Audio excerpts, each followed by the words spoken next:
Here's just some tips on the dumbbell front rack position. Biggest idea as we do this is to make sure we're getting support from as many different things as we can. So it's not just all shoulder. There's times when I want that. But a lot of times for exercise where we're doing just like a dumbbell front rack, I want it to be supported so you can spread the load through as many structures as we can. Biggest thing for me is make sure you have full palm contact with the weight. So it's resting on my entire palm. It's not just on the top of my start of my knuckles there, so my wrist is getting cranked back. It's not just on my thumb with a perfectly straight wrist. Right through the meaty part there, so if I open my hand, it literally wouldn't move.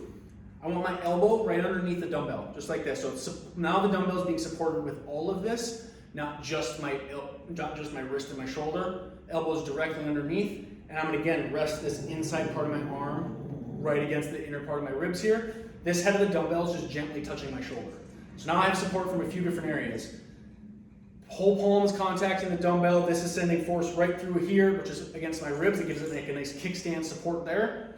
This is lightly touching my shoulder, and that's kind of the position I would go for, say I was doing a dumbbell push press. I would start there, and if I do a dip, it gives you this really solid position. So when I come back up, it gives me this nice little bounce from there because it's so solid. A lot of times if I start like up here and I go down, I'm gonna feel this happen where I drop down, and that's because you don't have anything giving it solid support there, so it's not able to transfer that force very well. You need to kind of go through a little bit of like a dip and kind of come back up. So arm against my ribs, hand right underneath the dumbbell, lightly touching the top of my shoulder there. And if I dip, it's going to easily throw up that position, come right back down to that same spot.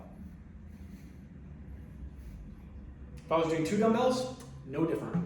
Same exact thing, get them both up there, arms against your ribs, elbows right underneath your hands. I should be able to have that dumbbell full hand contact, so it's nice and supported. Lightly touching the front of my shoulder. And like I said, same idea. Say I was doing a dumbbell push press. Gives it a nice solid support structure to bounce the dumbbell off of and transfer that load from my legs to my shoulders without getting a lot of extra motion happening. So same concepts as any other front rack positions or goblet squats. Arm resting against my ribs, elbow underneath my hand to give it as much support as possible, light contact with my top of my shoulder.